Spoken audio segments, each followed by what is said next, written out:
Yun pong ginagawa ni Hontiveros, no? I-manipulate niya ang public opinion to the point na lalabas na siyang biktima. At ginagawan lang siya ng kwento, kunwari, nila alias Rene, ng kampo ng mga Duterte, ng kampo ng Kingdom of Jesus Christ. Mamaya na ho natin pasadahan yung mga birada na yan, itong si Ka Eric dito kay Senator Risa Hontiveros. Pasadahan ho muna natin itong napakalupit na ambisyon nitong si Hontiveros. Ha? Watch, Risa Hontiveros open to run for president in 2028 election. Palakpakan ho natin ang walang hiya. Anak ng tokwa, sa kabila ng mga skandalong kinasasangkutan mo, meron ka pang lakas ng loob, meron ka pang mukhang mahihaharap sa ating mga kababayan. 4 na beses ka nang pinagbintangan na di umano nagbabayad ka ng witness. Tapos tatakbo ka ng presidente.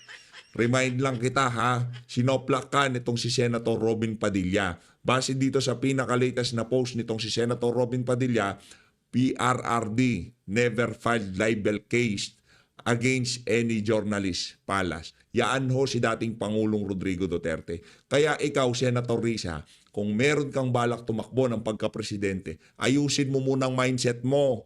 Yung mga maluluwang na tornilyo sa utak mo, higpitan mo muna, anak ng tokwa.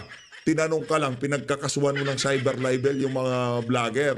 Ganyan ho kawalang yayang ali na yan. Kaya naman, mag-comment ho kayo sa baba yan sa mga birada na yan, itong si Senator Risa Hontiveros. Hindi ho natin sinabi yan. Galing ho yan sa 1PH at sa Philippine Star, okay? Hindi ho galing sa atin yan. Yang postcard na yan, galing ho sa kanila yan. Pero bago ho ang lahat ng yan mga kababayan, isang like at isang subscribe. Masaya na ho tayo dyan sa mga gusto sumali sa ating community. Yung join button, nandyan lang ho sa baba. Heto na, ang pinakahihintay ng ating mga kababayan. Ang pinakahihintay, ang ating mega love shoutout. Shoutout muna doon sa aking tita na si Tita Belen ha. Mega love shoutout. Yan talaga day 1 pa lang nakasuporta yan. Mega love shoutout kay Tita Belen. Maraming salamat tita ha. Mega love shoutout dito kay Joel Arliano. Maraming salamat sir. Mega love shoutout. Ito si Sir Joel. Ito talaga ano to sa mga nagpapakulay. Ilang taon na nagpapakulay sa atin to Sir Joel, pag umuwi ka ng Pilipinas, balitaan mo ako ha.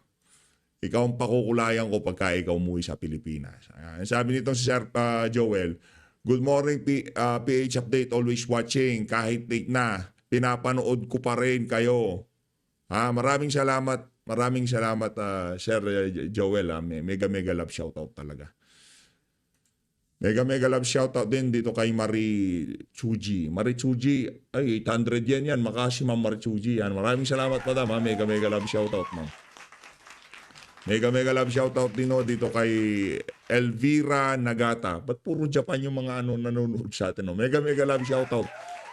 Thank you Ma'am Elvira Nagata. Maraming salamat dyan sa 1,600 yan. Mega love shoutout. Maraming salamat dito kay Ma'am Jenny 17 Vlogs. Ma'am Jenny 17 Vlogs. Mega love shoutout. Ingat kayo dyan sa Hong Kong ha. Ingat kayo sa Hong Kong. Maraming salamat din dito kay kay Girls Talk. Maraming salamat Girls Talk ha. Ingat ka dyan sa saan ba yan? Sa Korea. Maraming salamat sa 2001. Maraming salamat. Mega love shoutout. Ayun na nga mga kababayan. Yan ho ang birada nitong si Senator Robin Padilla kay Risa Hontiveros. Bago mo pag-isipang tumakbo ng pagka-presidente, bago ka maging bukas diyan sa panibagong kasaysayan sa iyong buhay na yan, ayusin nyo muna yung mga maluluwang na tornilyo sa utak nyo. Hindi, baka pa presidente kayo, mas matindi yung balagbagan nun. Kasi kayo ang sentro ng buong Pilipinas, ang presidente. Sa inyo umiikot ang buhay ng bawat isang Pilipino. Lahat ng kabalbalan na gagawin nyo, pati yung 5 taong gulang, ikikwento ng magulang niya kung anong klaseng presidente kayo. Kaya yang si Marcos Jr., yang si Sandro Marcos, wala na hong magiging Marcos na presidente. Huli na ho ito. Kahit hindi ho natin ikampanya sa ating mga kababayan, wala na hong boboto sa mga walang yung Marcos na yan. Kasi pagka binoto nila yan, talagang bobo. Bobo ka na pagka talagang binoto mo pa yung mga Marcos na yan. Kasi ngayon pa lang, halimbawa tayo, kahit yung mga pamangkin ko, sinasabi ko, anak ko, yung Marcos na yung mga bangag yan. Ito anong bangag, di natutulog. O yung mga anak ko, sabi ko, ay naku, pagkalaki nyo, pumili kayo ng leader, yung talagang magbibigay ng pagbabago sa Pilipinas. Halimbawa, si dating Pangulong Rodrigo Duterte, di ba? Di ba safe na tayo nun? O, ganon, o. Ngayon, tingnan nyo, di ba? Matatakot na naman tayo lumabas pagkagabi. Kumbaga, dinodoktrinahan na natin.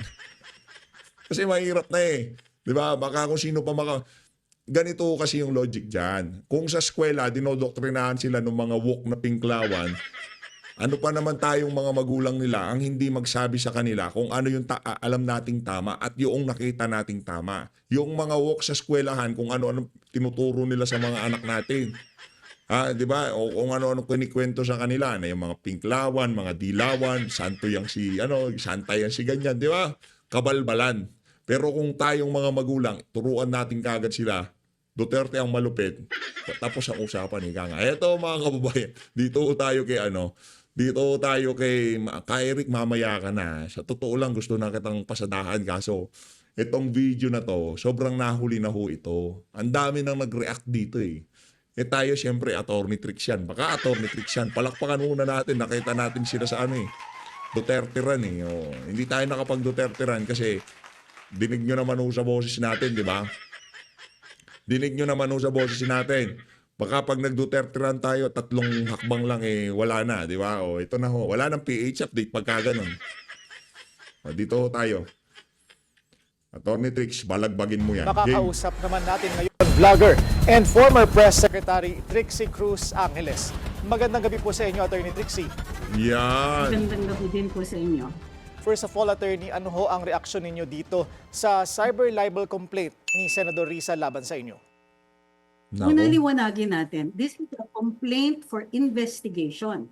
Hindi ito libel complaint or cyber libel complaint sa amin as it is erroneously being reported. Una yan. Pangalawa, ayon mismo sa reklamo ni Senadora Risa Hontiveros, mayroong disinformation network o kaya may mga nag-share at nagpaikot ng video ni alias Rene. Isa ako dun sa hindi nagpaikot ng video na yan. At ni minsan hindi namin ni-repost sa kahit anong social media platform. Gayunpaman, kung ang pinupuntirya niya ay yung pagkomento namin sa paglabas ni alias Rene, ito ay bahagi ng ating karapatan magsalita at magpahayag dahil pampubliko po ang paglabas ng statement na yon.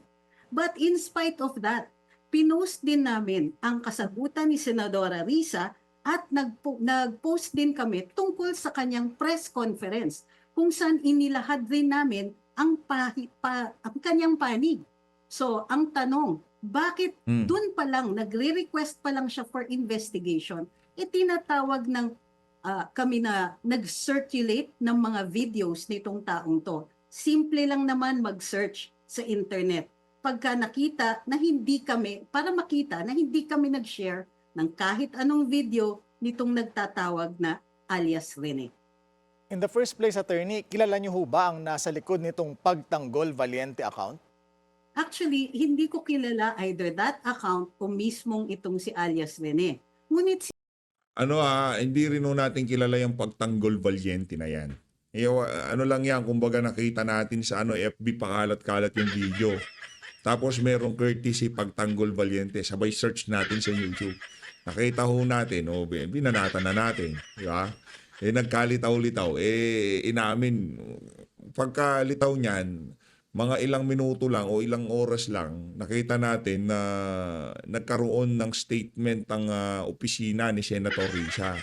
Ina-acknowledge niya yung nagsasalita sa video, si Michael Maurilio.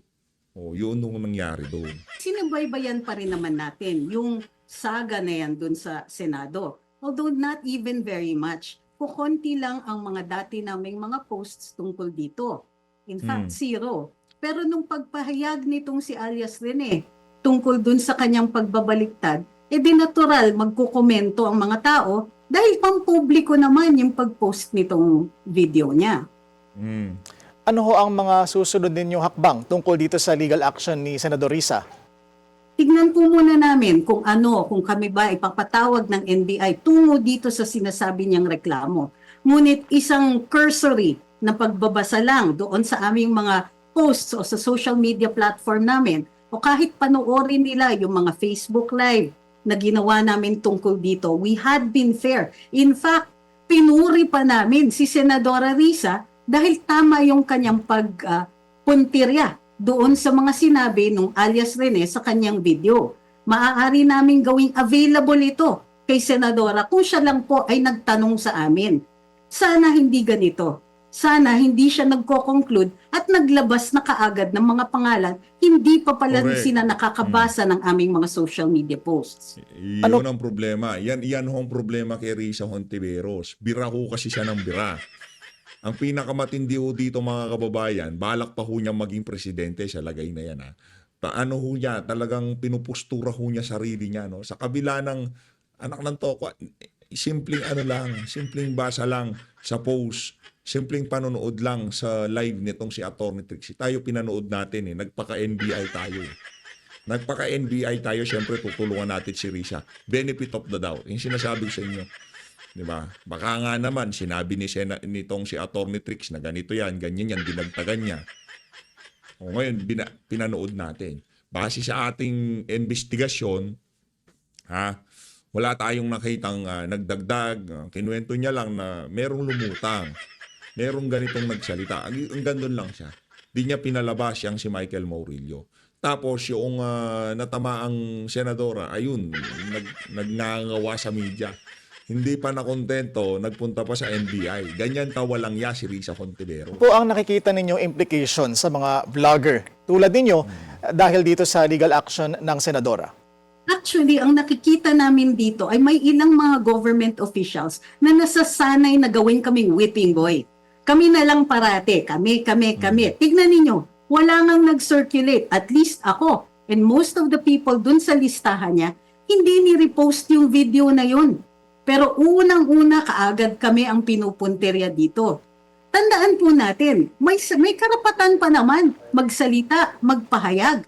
At kung tama naman ang sinasabi, ano ang ikinagalit ni Senadora Risa dito? Gayunpaman, karapatan niya na magpaimbestiga, karapatan niya mag-file ng kaso kung sa tingin niya aggrieved siya. Kung sa tingin niya siya po ay nasira o siya po ay naakusahan dito unfairly. Wala kaming problema doon. Ang problema, yung kanyang paglalahad, pagsasabi na bahagi ng misinformation network o kaya nag-circulate ng mga video nitong taong ito, then konting checking naman sana.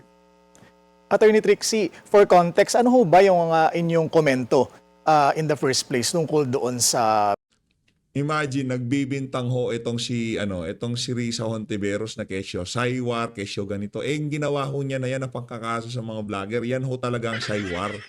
Yan ho yung nagsisend ng ika nga nila chilling effect doon sa mga maliliit na vlogger na kagaya natin na magsalita doon sa mga issue na kasasangkutan ni Risa. Otherwise, hahablahin ka niya, yayariin ka niya, ipapaimbestiga ka niya sa NBI. Yun ang problema ho mga kababayan. Nagsisend ito ng chilling effect ko. Yan literal na saywar. Mapapaisip ka lang, babanatan ko ba to o babanatan ko to? Babanatan talaga kita. video. Doon sa video, kasi medyo live kasi yun Sinabi ko, bago namin tinalakay, sabi ko, may naglabas ng video na ganito. Ito ang summary. Pero gusto kong ipaalala sa lahat na hindi ito under oath at hindi pa ito nasusumite sa hukuman. And therefore, yung sinasabi nitong si alias Rene ay hindi pa napapatunayan. Maaari nyo pong i-check yung Facebook Live namin doon. Maaari nyo din i-check yung second na live namin kung saan pinoint. Natawa lang ako, pati itong si Atty. Ahmed Paglinawan, nakaladkad Si Atty. Ahmed di naman lumalabas sa camera Parang doon lang siya sa sa operation lang siya sa lang siya, technical lang siya sa video, di ba, ganon? Bigla tayo na nasama na pangalan niya. Ibang klase talaga tong si Risa. Out pa namin, binigyan namin ng kabuuan yung press briefing na ginawa ni Senadora Risa. Panig niya yon, buong buo na siya lang ang pinag-usapan doon.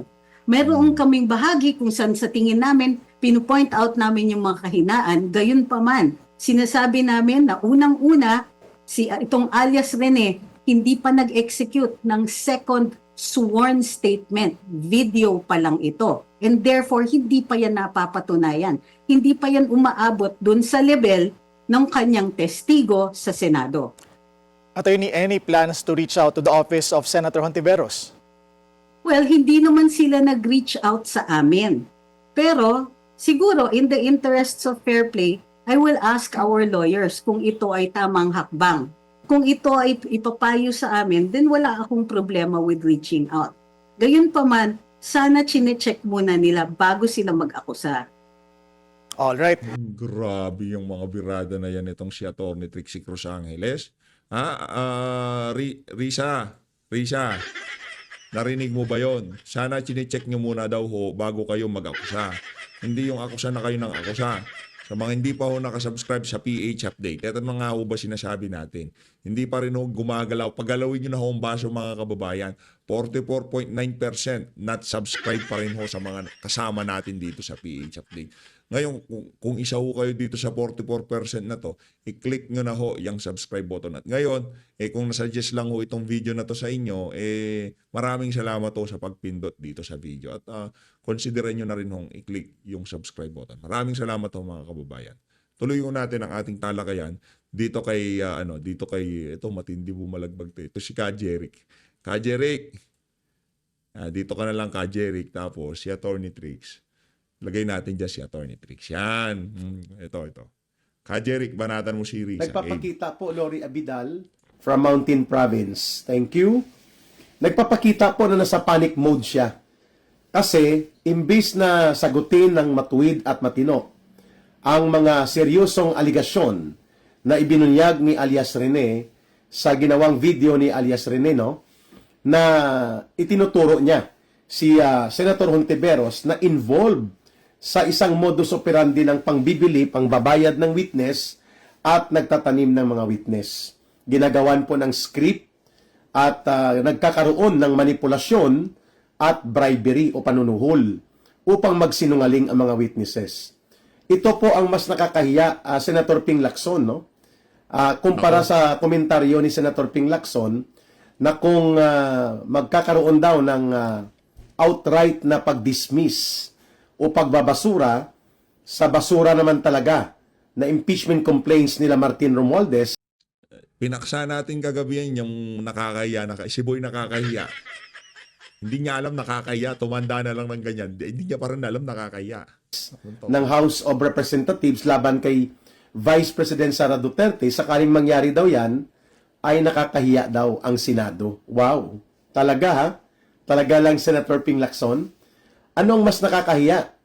Ang manindigan ng Senado na tama lang na huwag kayong magpagamit sa weaponization and abuse of the impeachment mechanism na ginagawa nila Martin Romualdez na instrumento para mapadisqualify at mapigilan ang kanyang katunggali sa politika na makatakbo at maging eligible sa presidential election si Vice President Sara Duterte dahil takot na takot siya na palalamunin siya ng tunit-tuniladang alikabok kapag lumaban siya ng pagkapangulo laban kay Vice President Sara Duterte. Kaya ginamit nila, lalo na siya, ang panunuhol according to the revelation of Congressman Toby Chanco na may mga 90 billion pesos na pondo ng kabanang bayan na ginamit para sa ayuda, para sa mga infra projects, para makakuha ng signatures, no? So, technically and by essence, yan po ay panunuhol pa rin po.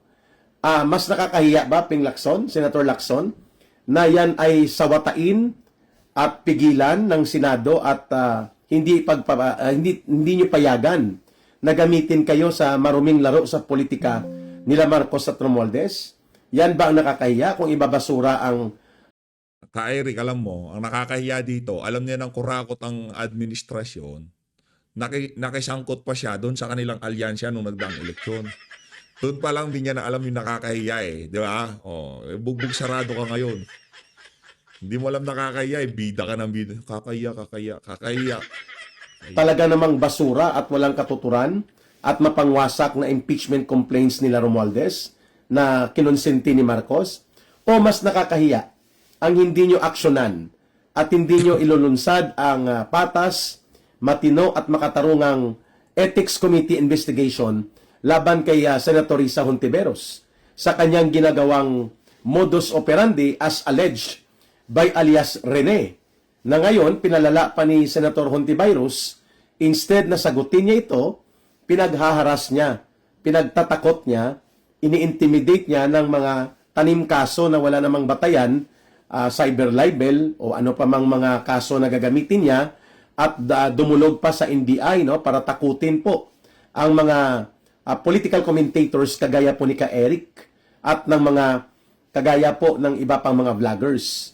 So, instead na ito ang asikasuhin ninyo, Senator Ping Lacson, at ito po ang bigyan ninyo ng pansin at seryoso na pagbibigay ng atensyon upang maimbestigahan kung tama, totoo o hindi ang mga very serious allegations which are now being labeled, no, na isang modus operandi pala ito ni Senator Hontiveros ayon sa mga testigo, lalo na po itong si alias Rene.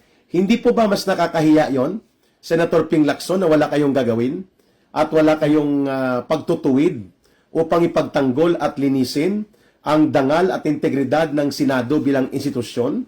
Kung ikukumpara sa komentaryo ni Senator Ping Lacson na nakakahiya daw kung ibabasura kaagad ang impeachment complaints laban kay Vice President Sara Duterte, no? So, tanim witness ni Hontiveros versus basura na impeachment complaint. Yun po ang totoo dyan. Kaya, tatlong bagay po ang nakikita ko dito kung bakit ginawa ni Hontiveros na pumunta sa NBI at bakit nag-publicize siya, mga kababayan, na siya daw ay magkakaroon ng pagsasampa ng kaso if it will be warranted by the investigation to be conducted by the National Bureau of Investigation. Una, ang layunin ni Hontiveros dito, mga kababayan, mga kasambayanan, ay patahimikin po ang mga criticisms at supilin po ang paglaganap ng diskusyon sa publiko hinggil sa nakakahiya at nakakasuklam na modus operandi niya, kung totoo po ito, sapagkat there is a pattern already that Risa Hontiveros, kahit hindi pa siya senador po, she is involved in having a propensity. Mahilig po siya gumamit ng tanim witness o kung ang termino pa ni Attorney Topacio ang pagbabatayan, it is called witness tampering, which is an act of fraud and felony. Yan po ay may kaakibat na kaparusahan. Lalo na po kung ginagamit niya ang kanyang poder. Alin ba yung mas mabigat ang kaparusahan? Cyber libel o witness tampering? Curious tuloy tayo. 'Di ba? Alin ba diyan ang mas mabigat ang kaparusahan? 'Di ba? Ang tawag dito, cyber libel o witness tampering? At kanyang opisina bilang senador ng Republika ng Pilipinas. Yan po ay una niyang layunin, mga kababayan, kung bakit po si Risa Hontiveros po ay pumunta sa NBI ay para po takutin kami. Takutin po si Ka Eric, sina Banat Bay, sina Sas Rogando, sina Atty. Trixie, among others, na itigil namin ang pagkakaroon ng public discussion and political commentaries na aming ginagawa sa aming mga channels at mayroong mga followers na nakikinig at naliliwanagan. Tinanong ko si GOG, si Google, mas mabigat daw ko yung witness tampering compare sa libel. Kaya yung ginawa ni Risa, kung sakaling totoo yun, mas mabigat ho ang pananagutan niya kaysa doon sa mga kung ano-anong pinagsasampa niya ng kaso. Base ho yan kay Google, di ho tayo abogado. Kung mali tayo, sisingin si Google. Yun pong unang layunin niya. Patigilin kami at sa pamamagitan ng pananakot, intimidation. Mantakin mo, padadalhan ka po ng NBI ng ipasabpina ka, no, o ipasomon ka ng NBI upang sumagot ka dito sa reklamo ni Hontiveros na ang dapat nagpapaliwanag, hindi kami, kung hindi siya po dapat. Subalit dahil sa kanyang mga pagmamaniobra upang mapagtakpan ang iskandalong sumasambulat sa kanyang pagbumuka, nag-file siya ng complaint sa NBI. Thank you, Rose Valle, watching always from Bulacan. Ayun. Maraming salamat. Ano pa po ba ang pangalawang layunin maliban sa pananakot, intimidation upang kami po ay tumigil? Tumiklop kami na hindi na namin i-discuss itong mga sensitibo na mga pagpapahayag na ginawa at ibinubunyag ni alias Rene. Pangalawa po ay para ma-divert ni Senator Hontiveros ang atensyon mula sa kanyang modus operandi na nabulgar at naibunyag papunta po doon sa pag-uusapan ang kanyang isinampang reklamo. So inaagaw niya ang atensyon ng media at gagamitin niya ang pagkakaroon ng kalituhan ng publiko kung ano ba talaga ang kalagayan ngayon ng reklamong ito sapagkat parang lumalabas na biktima siya. Well, in fact, siya ang nang bibiktima kung pagbabatayan po ang salaysay at pahayag ni alias Rene na nang bibiktima po ng babayad, ng re-recruit, ng mga bulaang saksi, ng mga peke at sinungaling na witnesses upang itatanim niya sa kanyang mga ginagawang Senate Committee investigation. The way Hontiveros conducted a one-woman show sa napakabayas at napaka-iskandalusong prejudged. No, walang karapatan doon sina Pastor Kibuloy, ang mga ministro ng Kingdom of Jesus Christ, even si Pangulong Rodrigo Duterte at si Vice President Sara Duterte, ipinagdiinan po sa script at manipulasyon na ginawa nila Hontiveros na umiiral ang Davao Criminal Syndicate Group na Kibuloy Duterte Crime Group. Yun pong tsorya niya eh. Yun ang kanyang gawa-gawa o concocted. Yun po ang kanyang mga kathang isip na mga teorya kung kaya siya nagtatanim ng witness. Batay po ito sa salaysay na inihayag ni alias Rene. So, kailangan niyang i-divert ang atensyon ng media na nakatutok at nag-follow up doon sa mga ipinahayag at inilabas na mga salaysay ni alias Rene. So, instead na mapokus doon sa kanyang mga kasuklam-suklam na ginagawa batay sa mga naturang aligasyon ng dati niyang tinanim na witness na ngayon ay nakonsensya na, nagkaroon po ng conscience call itong si alias Rene, ang ginawa ni Risa Hontiveros po, nag-file ng reklamo. Maliban sa layuning pananakot, intimidation, layunin din ni Hontiveros ang pagkakaroon ng issue diversion. Ililipat niya, no? I-diffuse niya ang pag-focus ng taong bayan na posibleng siya ay maimbestigahan sa Ethics Committee sa Senado sa kanyang mga kasuklam-suklam na mga paglabag. Sakaling totoo po itong mga inihayag na revelasyon at pagbubunyag ni alias Rene sa mga modus operandi ni Hontiveros at ng mga staff o mga tauhan niya. So para po ma-divert ang issue, ginamit niya po ang reklamong ito upang nang sa ganun ay mapag-usapan ang kanyang reklamo, hindi ang inireklamo sa kanya. Di ba? Ang mga laro na ganyan, ang tawag po dyan sa mga termino ng tambay, minarot. Kung sa Ilonggo o sa Hiligaynon term. Kung sa Bisaya, maro-maro ba? Maro-maro nga laro. Yun pong ginagawa ni Hontiveros, no? I-manipulate niya ang public opinion to the point na lalabas na siyang biktima. At ginagawan lang siya ng kwento, kunwari, nila alias Rene, ng kampo ng mga Duterte, ng kampo ng Kingdom of Jesus Christ. Ganun po ang kanyang storyline and narrative nang siya ay pumunta sa NBI. Kaya, idinamay niya ang mga vloggers upang magkaroon po ng mensahe ng pananakot to send out a message of intimidation na kung ipagpapatuloy nyo ang public discussion at commentaries at hindi kayo tatahimik at gagamitin pa ninyo ang inyong mga social media platforms, kagaya ng inyong mga YouTube channel, mga live stream nyo, kakasuhan ko kayo. Instead na siya ay hindi maging balat sibuyas at dapat siya ay maging matatag at matapat na humarap sa kung ano po ang ibinungan ng kanyang mga ginawa hinggil sa pagkakalantad ngayon ng mga aligasyon ng panunuhol at pangtatanim ng witnesses Ang ginawa niya, siya pa ang nagpa-victim sa mga binibiktima niya.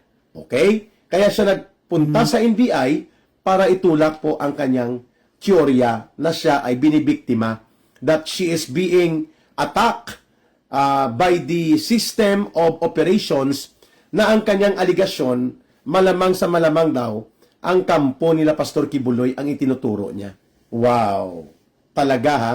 So dalawang rason na yun, ano? Una, magkaroon ng intimidation, pananakot, upang tumiklop, matakot, maghinay-hinay, o kaya ay tumigil ang mga social media commentators, mga vloggers, at mga political commentators kagaya ni Ka Eric, na peperwisyuhin kanya ng kaso. Yun ang una pong mensahe niya kung bakit siya nagpapaimbestiga sa NBI at upang maisampa daw ang kaakibat na kaso laban sa amin na nagdadala at nagtatalakay ng ganitong issue.